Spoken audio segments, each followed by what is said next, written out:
Right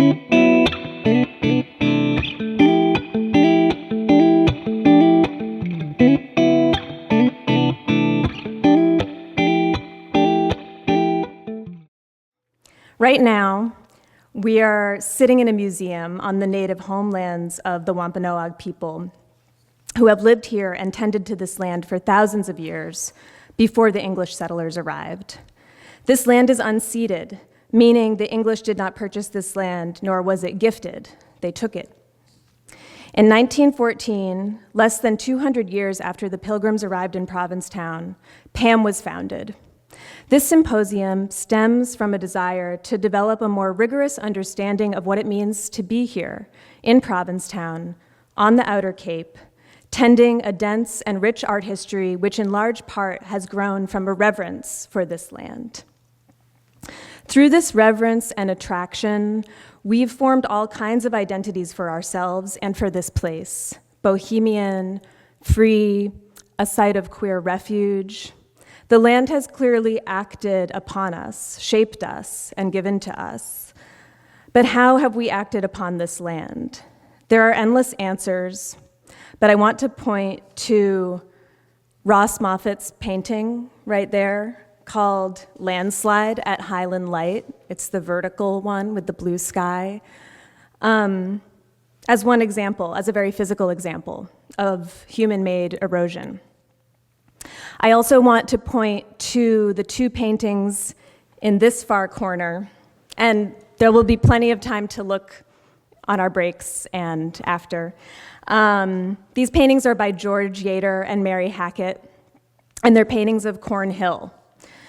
Corn Hill was so named by the Pilgrims, who, after landing in Provincetown in 1620, dug up and robbed Wampanoag grave sites and stores of buried corn and beans in that very spot.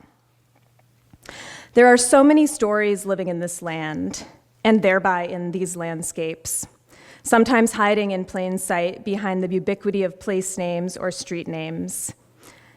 And while many of these stories are painful, many are also beautiful and joyous and speak to very, very long histories of survival and magnificent thriving. I think the aim here is really to let our reverence and love for this land guide us toward reconciliation. On Wednesday, Michelle Goodwin, who's a professor of constitutional law and global health policy at Georgetown University, said in response to the election results, quote, "I think that one of our challenges in this country is to really understand the arc of who we've been and the arc of who we are.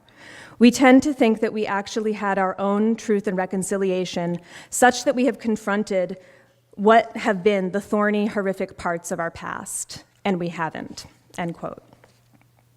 Now, to be clear, formal truth and reconciliation, just like reparations, are material processes that need to happen at a structural level on a vast scale. And it's easy to think that a more artistic, cultural effort is merely gestural, but it's not. As artists, curators, art historians, educators, so many of us in this room, we are dreamers, and we get to live in both realms, in reality and in radical imagination. And it's in this hard and magical place that resistance grows and change begins to happen.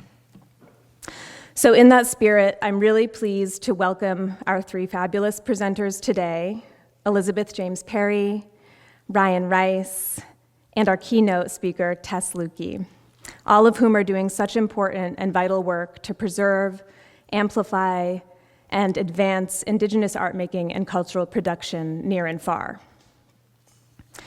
Before I introduce our first speaker, Elizabeth James Perry, I want to encourage everyone to consider a donation to Aquinnah Cultural Center.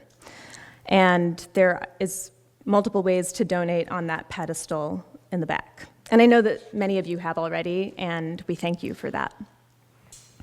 Aquinnah Cultural Center on Martha's Vineyard is at the forefront of protecting, preserving, and stewarding Aquinnah Wampanoag art and culture into the future.